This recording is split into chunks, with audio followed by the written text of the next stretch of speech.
Brilliance Audio presents the unabridged recording of Burn by Nevada Barr, performed by Joyce Bean.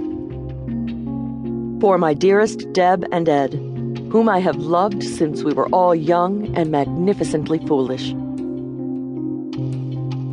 Chapter 1. Shit, Blackie. This one's dead too. What are we gonna do? The speaker, scarcely more than a boy, the lines cruelty would carve deep into his face, not yet showing more than petulance, looked with disgust into an aluminum cargo box half the size of a semi-trailer. His nose, high-bridged and straight, the only feature of his face that suggested an ancestry not devoted to the baser things, wrinkled at the stink, a stink not from the bodies or from the way they had died, but from the way they had lived for 19 days. A jewel? Maybe more'n one. We get rid of 'em. Drops of water on the younger man's thick black hair glittered in the harbor lights like a cheap sequined hairnet.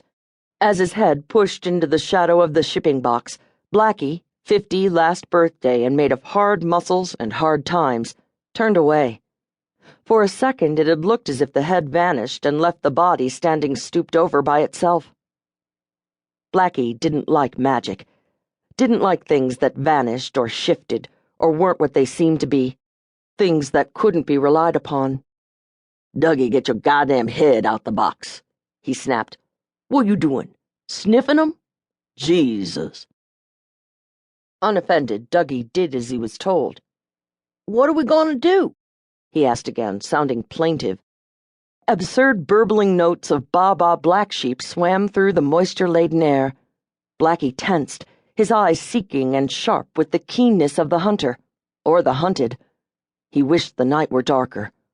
Seattle's interminable drizzle caught the light from the quay and the streets above the docks, giving everything a shadowless glow, robbing the place of depth, reality. It's your cell phone, Dougie said helpfully. Fuck. Blackie fumbled the phone out of his jacket pocket and pawed it open, his blunt fingers clumsy as hooves on the tiny plastic cover. Yeah? Oh, hi, sweetie pie. A vicious glare, at odds with the sugary voice, abraded the smirk from Dougie's face.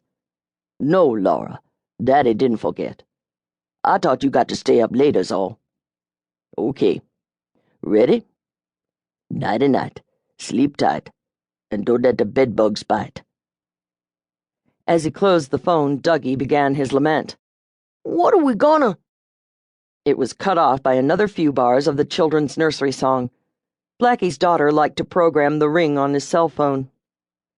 He flipped it open again. Sweetie, he began, then trailed off.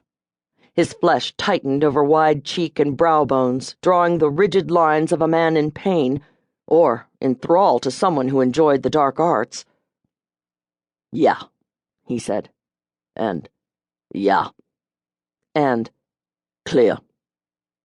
Putting the phone back in his pocket, he jerked his chin toward the freight container. Throw him in the back of the van. We got another job. Dougie padded happily into the reeking darkness of the metal coffin. He knew Blackie's look, the freaky, frozen look. The other job would be better. It was way more fun when they weren't already dead.